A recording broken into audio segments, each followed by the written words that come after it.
CCTV footage delete किया है टिन्नू यादव ने। ये लगातार ये काम चल रहा था। हम चोर होते भैया तो 97 से जुड़े हैं, 32 साल हमारा हो गया। आज इनको नजर में आ रहा हम चोर हैं, अचानक ये दिख रहा मेरे पास क्या। कुछ बैंक के कर्मचारियों के ऊपर संदेह हुआ है। केवल इंजन की डबल टंकी है, हाँ बड़ी बड़ी टंकियां हैं, वो भरी जा रही है। अपनी जान उसकी फंसी हुई है, उसको जांच अधिकारी बना दिया गया। इससे साबित हो रहा है कि पूरी तरीके से जांच प्रभावित होगी।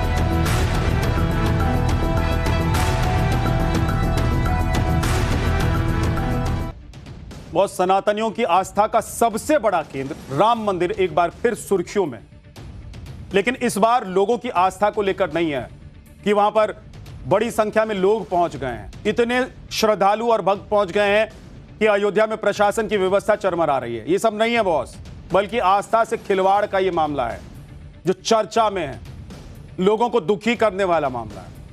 लोगों तक जब ये बात पहुंची, लोगों के कान तक जब ये बात पहुंची ना कि राम मंदिर में ऐसा हो सकता है, सोचिए कि प्रभु श्री राम मर्यादा पुरुषोत्तम राम जी के मंदिर में, जिसके लिए लोगों ने दशकों तक इंतजार किया, कई पीढ़ियां खप गई, लोगों ने प्राण की आहुति दे दी, गोलियां खाई, लाठियां खाई, उस राम मंदिर में ऐसा हो सकता है? कोई सोचेगा भी? कोई नहीं सोच पा रहा है बॉस। इसीलिए बहुत जरूरी है कि एसआईटी की रिपोर्ट आए। राम मंदिर में करोड़ों के चढ़ावे की अफवाह उड़ी तो सरकार ने तुरंत कहा कि नहीं भाई ऐसे नहीं छोड़ेंगे। तुरंत एसआईटी का गठन किया योगी आदित्यनाथ, जिसके बाद हर गुजरते दिन के साथ चौंकाने वाले खुलासे हुए। इस मामले में सबसे पहले राम मंदिर के कार सेवक रहे संतोष दुबे ने आरोप लगाए। अब संतोष दुबे ने एफआईआर दर्ज कराने की मांग भी। आप संतोष दुबे के आरोप सुनेंगे तो आपको गुस्सा आ जाएगा कि अगर इस तरह से राम मंदिर में घपला चल रहा था तो आस्था के नाम पर इससे बड़ा धोखा और खिलवाड़ क्या हो सकता है।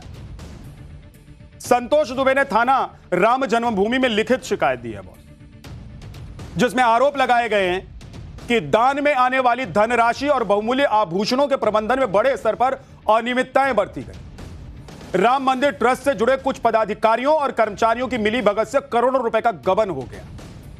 इस दौरान करीब 200 करोड़ रुपए से अधिक की धनराशि और बहुमूल्य सामान में हेरा फेरी के आरोप लगाए गए। इसके खिलाफ एफआईआर दर्ज करने की मांग की गई और गिरफ्तारी की भी मांग की गई। पॉलीग्राफ टेस्ट करने तक की मांग संतोष दुबे ने कर दी। आप सोचिए कि संतोष दुबे जो कह रहे हैं, अगर वो बात सच निकल गई तो कहां मुंह दिखाएंगे ये लोग? मतलब कहां इन लोगों को जगह मिलेगी? अगर बात सच हो जाती है तो ये रामद्रोही क्या नर्क में भी जगह पाएंगे? संतोष दुबे ने आरोप लगाया कि अभी 7 करोड़ की चोरी का पता चला है, जबकि 7 से 8 महीने के सीसीटीवी फुटेज डिलीट कर दिए गए। सुनिए एक बार संतोष दुबे क्या कहते हैं। ये हम लोगों की आस्था के साथ खिलवाड़ है। हम चारों चोरों को, चोर चंपत राय, चोर अनिल मिश्रा, चोर टिन्नू यादव यानी रामशंकर यादव, चोर गोपाल राव, चारों के नाम हम एफआईआर देने के लिए आए हैं कि एफआईआर दर्ज करें। अगर नहीं करेंगे तो हम एसएसपी से मिलेंगे, एसएसपी नहीं करेंगे, डीआईजी है, फिर आईजी है, फिर डीजीपी है, नहीं करेंगे तब हम अदालत में जाएंगे। पीछा नहीं छोड़ेंगे इन चोरों का। और एसआईटी जैसी भ्रामक व्यवस्था के पीछे हम अपना समय नष्ट नहीं कर सकते हैं। एसआईटी पर हमारी कोई आस्था नहीं, कोई विश्वास नहीं। इस मामले में राम मंदिर ट्रस्ट के महासचिव चंपत राय का नाम सबसे ज्यादा सुर्खियों में। आप चंपत राय को बहुत अच्छे से जानते होंगे। ये है चंपत राय, इन्हें आप खूब देखे होंगे टेलीविजन पर, खूब सुने होंगे। और राम मंदिर जब बन रहा था, राम मंदिर के जितने कार्यक्रम हो रहे थे, तो कोई भी ऐसा दिन नहीं था जब चंपत राय टीवी पर दिखाई नहीं देते थे। कोई भी ऐसा दिन नहीं था जब मीडिया से बात करते हुए नजर नहीं आते। किसी ना किसी टीवी चैनल पर, न्यूज चैनल पर आपको दिख ही जाते थे। लेकिन अभी तक उनकी तरफ से इस मामले में कोई बयान नहीं आया बॉस। बताया जा रहा है कि जांच शुरू होने के बाद उनकी तबीयत खराब हुई। हमारे संवाददाता ने जब उनके दफ्तर में जानकारी लेनी चाहिए तो उनके ऑफिस की तरफ से चुप्पी साध ली, कोई कुछ बोले नहीं रहा है। इस समय हम यहाँ कार्यालय पे हैं राम जन्मभूमि तीर्थ ट्रस्ट के। भाई साहब नमस्कार। सर, चंपत राय सर जी की तबीयत नहीं ठीक है, तो वो इस समय कहाँ मिलेंगे? क्या लोगों से मुलाकात कर रहे हैं सर?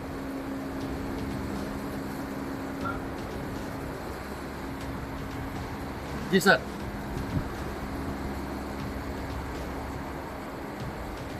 जैसे चंपत राय जी यहीं पे लोगों से मिलते थे, तो अभी बताया कि उनका स्वास्थ्य नहीं सही है, तो इस समय वो कहाँ पे हैं और लोगों से क्या उनसे मुलाकात हो रही है कि नहीं हो रही, कुछ जानकारी आप देंगे इसके बारे में?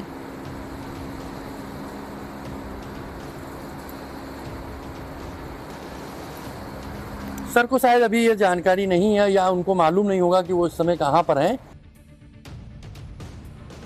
आप देख रहे हैं बॉस, ऐसा लग रहा है कि कान तक आवाज ही नहीं जा रही हमारे रिपोर्टर की। अभिषेक जो पूछ रहे हैं लग रहा है कि सुन ही नहीं रहे हैं, ऊपर वाले ने उन्हें सुनने की शक्ति ही नहीं दी, ऐसा लग रहा है।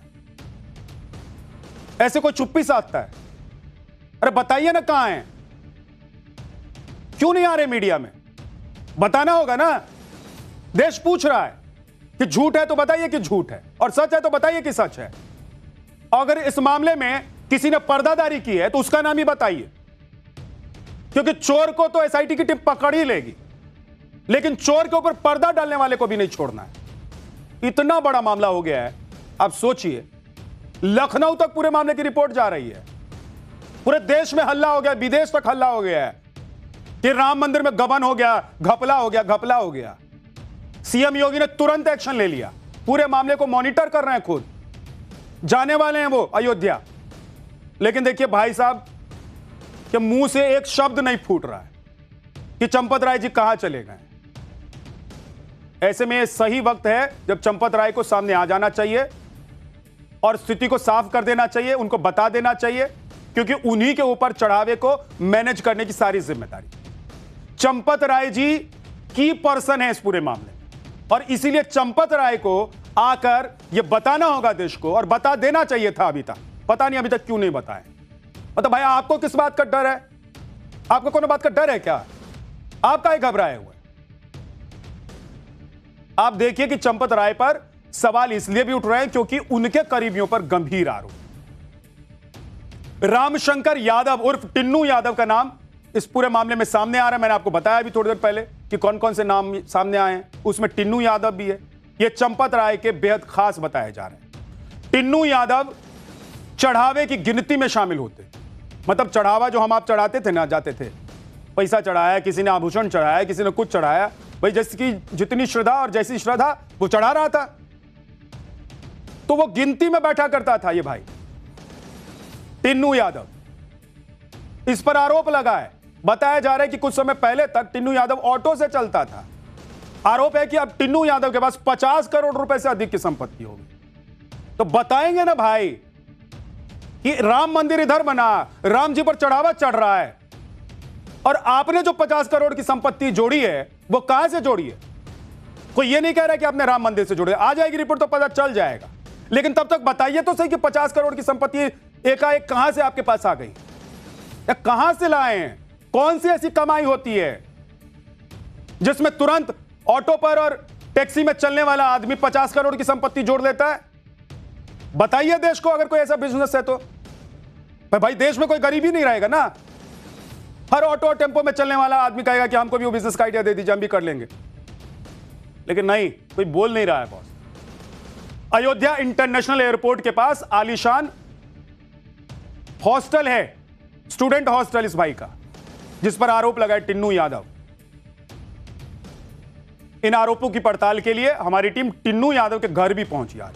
ऐसा नहीं कि हमने भी सोचा कि जो मुंहामुही बात चल रही है उसी को सुन के आपको कुछ बता देंगे, ऐसा नहीं किया हमने एकदम जड़ तक जाकर इस पूरे मामले की रिपोर्टिंग की है। टिन्नू यादव के घर पर मेरे सहयोगी पहुंचे आज।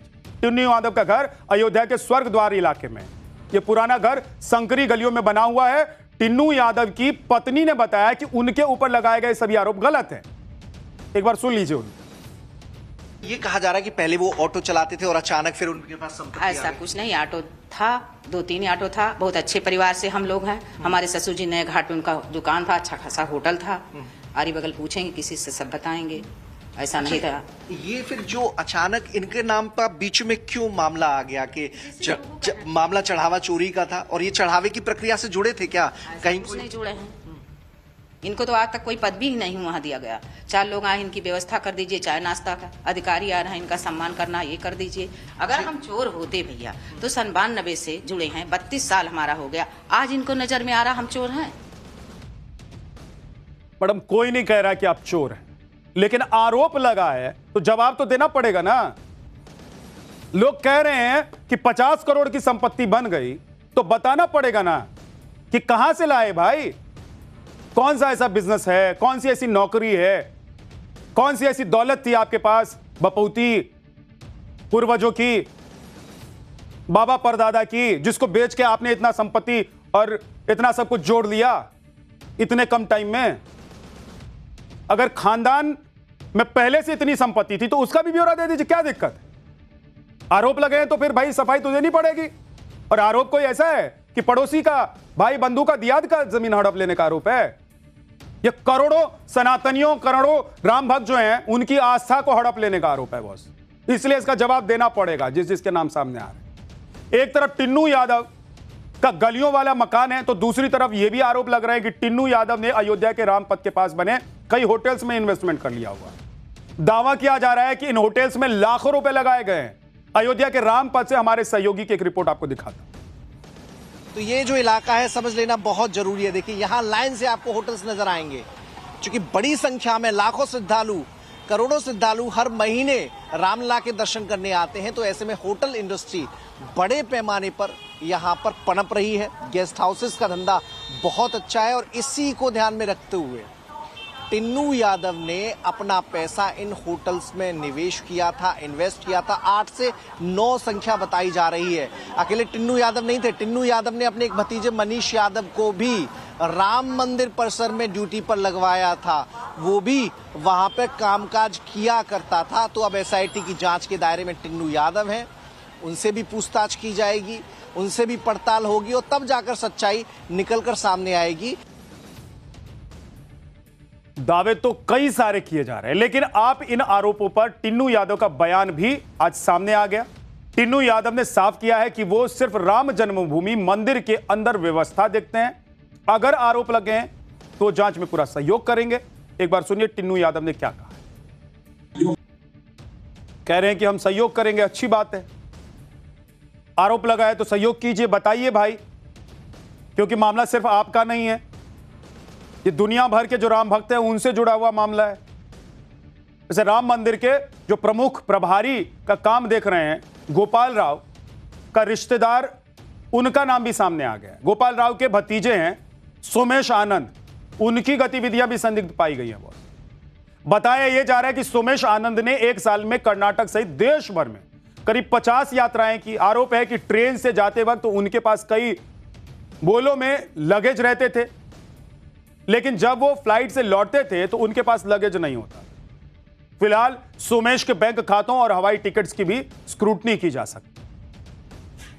इस पूरे मामले पर संत समाज की ओर से भी बयान सामने आ रहे हैं। कथावाचक देवकीनंदन ठाकुर ने बेहद कड़ी प्रतिक्रिया दी है। मंदिर में चढ़ावे की चोरी का मामला सुर्खियों में आया तो अनिल मिश्रा का लिफ्ट वाला आलीशान घर भी चर्चा में आ गया। सूत्र बता रहे हैं कि अनिल मिश्रा 5 साल पहले तक सामान्य रहन सहन वाले इंसान थे, किराए के मकान में रहते थे, वही एक होम्योपैथिक क्लिनिक वहां पर चलाते थे। लेकिन ट्रस्ट में जगह मिलने के बाद स्कूटर से चलना उनका बंद हो गया। साकेतपुरी में करीब 2.5 करोड़ रुपए का 3 मंजिला आलीशान घर उनका बन चुका है, जिसमें 2 लिफ्ट भी लगाए गए हैं। स्कूटर की जगह इनोवा गाड़ी मिल गई। अब उनको प्रॉपर्टी करीब 5 से 10 करोड़ रुपए बढ़ गई है।